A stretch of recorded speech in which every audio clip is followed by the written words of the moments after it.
तो भाई लोग क्या हाल चाल है। भारत को सिर्फ पाकिस्तान ही परेशान नहीं करता बल्कि अमेरिका और चाइना भी परेशान करते रहते हैं। अब वो कैसे?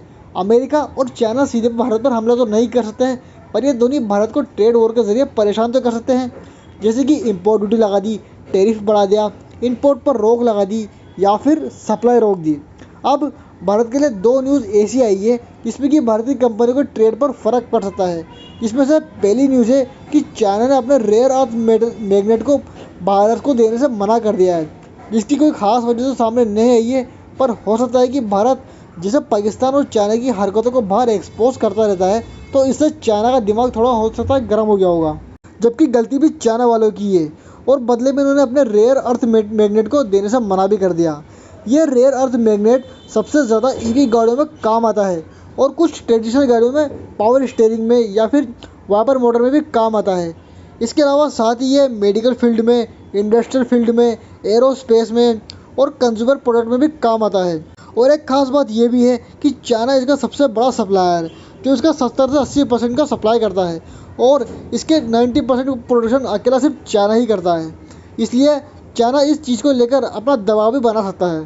तो अब इसीलिए भारत की संस्थाओं के कुछ बड़े अधिकारी बीजिंग में जाकर चाइना के अधिकारियों से बात भी करेंगे, ताकि वो इस कंपोनेंट को बेचना बंद ना करें।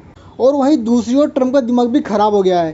पहला तो वहाँ की कोर्ट ने ट्रंप को फटकार लगाई है कि टैरिफ लगाने की वजह से, और दूसरा टिम कुक भी ट्रंप की बात नहीं मान रहे हैं, जिससे कि ट्रंप ने कहा है कि अब वो भारत पर 50% का टैरिफ लगा सकते हैं। किस चीज़ पर? स्टील और एल्यूमिनियम पर, जिससे कि भारत की स्टील और एल्यूमिनियम बनाने वाली कंपनियों को काफ़ी ज़्यादा नुकसान भी झेलना पड़ सकता है। एक तो वैसे ही भारत को चाइना से रेयर अर्थ मैग्नेट के लिए बात करनी पड़ रही है, और वहीं दूसरी ओर ट्रंप ने टैरिफ भी बढ़ा दिया है। इसलिए आगे जाकर हो सकता है कि इन कंपनियों को थोड़ी सी दिक्कत का सामना करना पड़ सके। पर एक छोटी सी अच्छी बात यह भी है कि भारत की जीडीपी का डाटा बहुत ही अच्छा आया है, लेकिन आगे की ग्रोथ में थोड़ी सी दिक्कत आ सकती है। अब आगे की ग्रोथ में बहुत सारी परेशानी दिखने की वजह से बहुत सारे रिटेल इन्वेस्टर आईपीओ में पैसा लगाने से भी डर रहे हैं, क्योंकि पहले जिन रिटेल इन्वेस्टरों का आईपीओ में भारी योगदान रहता था, अब उनका पैसा बहुत सारी कंपनियों में अटक चुका है, क्योंकि इनके पार्टिसिपेशन की वजह से ही बहुत सारी कंपनियों के आईपीओ चली भी है। पर वहीं एक अच्छी बात यह भी है कि एफआईएस ने मई के महीने में भारत के बाजार में काफ़ी अच्छा पैसा लगाया है, करीब 18,082 करोड़ रुपए का। लेकिन आगे देखते हैं कि चाइना का डाटा कैसा आएगा। अगर चाइना का डाटा अच्छा आता है तो फिर से ही एफआईएस वापस उधर की ओर भागेंगे।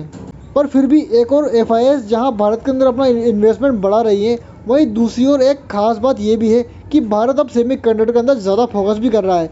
सेमीकंडक्टर के अंदर कई सारी कंपनियां ऐसी है जो कि सेमीकंडक्टर के अंदर अपना एक्सपोजर बढ़ाती जा रही है, जिससे कि वो आने वाले वक्त में अच्छा एक्सपोजर भी रख सके, और जिससे कि वो आने वाले वक्त में ताइवान और चाइना जैसी कंपनियों को टक्कर भी दे सके। तो फिर आने वाले वक्त में इन सेमीकंडक्टर वाली कंपनियों की वैल्यूएशन काफ़ी अच्छी भी हो सकती है। तो इस वीडियो में बस इतना ही, बाकी मैं मिलता हूँ आपको नेक्स्ट वीडियो में।